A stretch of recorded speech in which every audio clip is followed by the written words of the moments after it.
Caros amigos, bem-vindos a mais um episódio de Hoje no Mundo Militar. Fora Neste ouro, vídeo né? falaremos sobre as várias declarações e evidências que comprovam a presença de soldados da OTAN na Ucrânia. Mas o que exatamente esses militares estão fazendo ali? E se ainda não está inscrito no canal, inscreva-se já e acione o sino das notificações para não perder nenhuma novidade. No final de fevereiro de 2024, o presidente francês Emmanuel Macron, durante um evento em Paris, disse que para a Europa garantir que a Rússia não vencerá a guerra que iniciou ao invadir a Ucrânia, nenhuma opção pode ser descartada, incluindo o envio de soldados europeus para solo ucraniano. A declaração de Macron... Porque o brasileiro tá pensando na briga com a namorada, com a família, com o pai, com a mãe. A discussão é emocional, né? A gente é muito emocional. Só a hora que estourar mesmo a gente vai se unir. Infelizmente, eu acho. Mas melhor que nada, né? Desde que se una. Reforçada em declarações posteriores por ele próprio e pelo primeiro-ministro francês Gabriel Attal, geraram uma resposta mista por parte dos países membros da OTAN, com alguns, como a Alemanha, do chanceler Olaf Scholz, garantindo que não enviarão soldados para a Ucrânia, enquanto outros, como a República Tcheca, Finlândia e países bálticos, concordando com as declarações do presidente francês e reforçando que, para garantir a derrota russa na guerra, a possibilidade de soldados europeus serem enviados para a Ucrânia não pode ser descartada. Como era de se esperar, essas declarações foram muito mal recebidas na Rússia, com o ex-presidente russo Dmitry Medvedev e Vladimir Putin lançando diversas ameaças, envolvendo até mesmo o uso de armas nucleares, se os soldados europeus forem realmente enviados para a Ucrânia. Então, no entanto, agora em março, após as falas de Macron, começaram a surgir... É importante, eu não sei a opinião do cara desse canal, mas é que esse fato aqui é importante. Diversas evidências e declarações indicando que soldados da aliança já estão efetivamente atuando em território ucraniano. Uma das declarações mais explícitas nesse sentido foi dada pelo ministro polonês dos Negócios Estrangeiros, Radoslaw Sikorski, que no dia 8 de março disse que soldados da OTAN já estão na Ucrânia, mas que ele não iria dizer a origem daqueles soldados. Já bem antes disso, em outubro de porta-voz do soldados na Ucrânia, para vazado do Pentágono confirmou que Estados Unidos, França, Reino Unido, Lituânia e Holanda tinham cerca de 100 militares de forças especiais na Ucrânia. E na verdade, essas evidências e declarações, com destaque para as recentes de Macron e principalmente do chanceler polonês Sikorski, que, como referi, confirmou efetivamente que há soldados da aliança na Ucrânia, levantam algumas questões muito sérias e importantes, com a principal delas sendo o que exatamente esses soldados estão fazendo ali.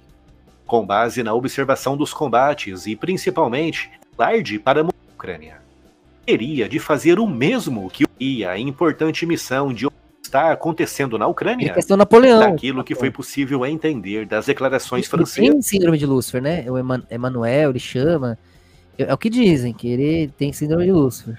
Como que esses militares não sejam enviados para a linha de frente. O Putin falou, se eles chegarem lá na Ucrânia, ele vai contra-atacar. E aí o negócio vai ficar louco. Porque aí não vai... Ele falou, a gente não tem como enfrentar a OTAN, o Putin falou. Mas a gente tem bomba atômica e a gente vai usar. Eu não duvido. Ele não ia blefar, falar assim, ele vai. Ou vão dar um jeito de eliminar ele, ou vai ter bomba nuclear, cara. Galera, Deus nos livre. Que é? Vocês não gostam desse canal? Ele é o quê? Ele puxa a sardinha pra algum lado? E tudo isso porque a China e a Rússia querem impedir. Isso tem o Putin falando, eu já postei aqui. Ele diz que o Ocidente tá maluco, transformando as mulheres e as crianças, né, em bichos. Que é isso aqui, ó. A promiscuidade está em alta. O percentual de mulheres de 18 a 29 anos que tiveram 10 parceiros ou mais... O dólar consegue colocar isso em qualquer nação. Quando você bloqueia isso, você só consegue bloquear se você tiver recursos militares para impedir que eles se imponham sobre você a sua vontade. Derrubem, te assassinem, te